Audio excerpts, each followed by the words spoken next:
During the last 2 years, we spoke out in support of peace, security, and prosperity. We raised our voice against terrorism. During the last 2 years, we spoke out in support of peace, security, and prosperity. We did not hesitate in raising our voice against the common enemies of humanity, such as terrorism.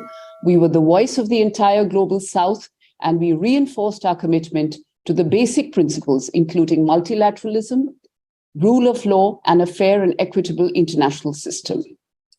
Since you've asked me whether there were any highlights, I would say there were several that I can think of.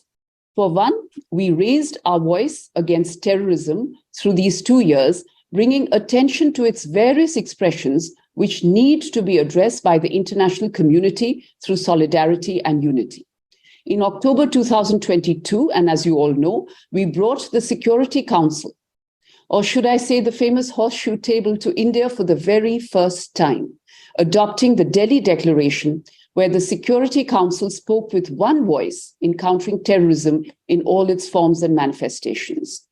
Then, keeping up this momentum, we piloted a presidential statement on counter-terrorism under our December presidency, where we once again brought the Council together in presenting a united front against terrorism. The Council this time condemned cross-border terrorist attacks. Acts of terrorism seriously impair the enjoyment of human rights. India has faced the horrors of cross-border terrorism for decades before the world took serious note of it. At the beginning of our tenure in January 2021, you would recall that the External Affairs Minister had presented an 8-point action plan for the UN system to credibly address the menace of terrorism and ensure effective action.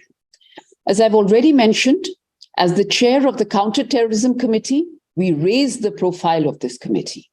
The special meeting of the committee held in India in October 2022, to which I've already alluded, resulted in the landmark Delhi Declaration. This was followed up by a presidential statement on counter-terrorism in December during the course of our current presidency, which emphasized several of the points from the 8-point action plan that was proposed by the External Affairs Minister last year.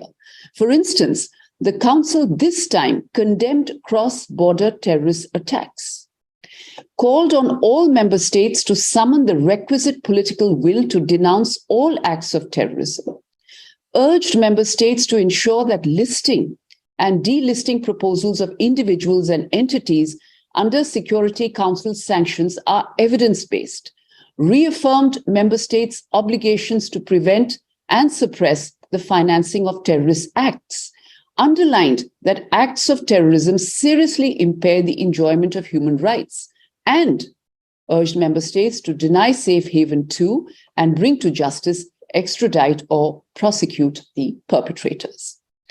Now, as we all know, India has faced the horrors of cross-border terrorism for decades before the world took serious note of it.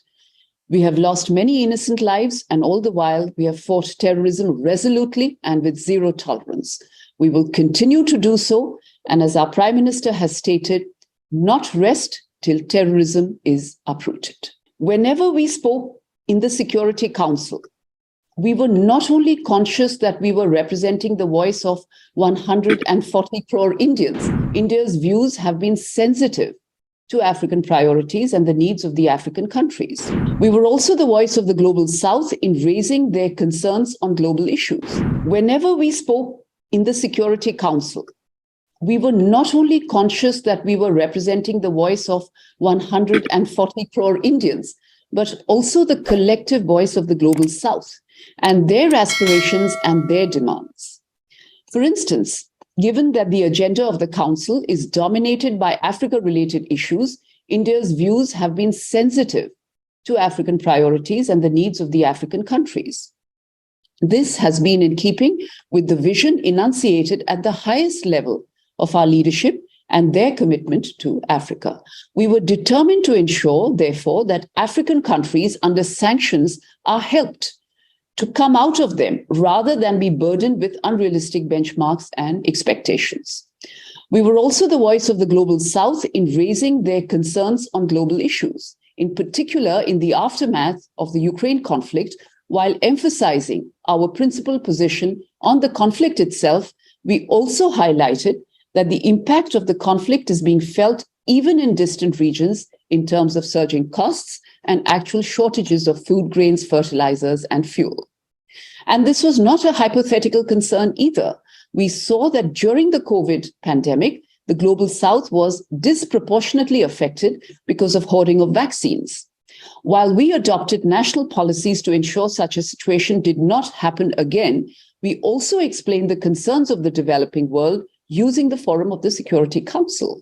We also walked the talk in that we provided humanitarian assistance to our friends and partners from the global south where this was needed. And as to what was the response from the developing world, let me put it this way. I think there was an expectation from India on the part of everyone. And there has been a sense of appreciation that we did live up to those expectations. India supports any peace effort. India has called upon both sides to return to the path of diplomacy and dialogue, and has also expressed its support for all diplomatic efforts to end the conflict. The Indian Prime Minister has spoken to the presidents of Ukraine and Russia on multiple occasions and reiterated India's position. Since the beginning of the conflict in Ukraine, India has consistently called for an immediate cessation of hostilities and an end to the violence.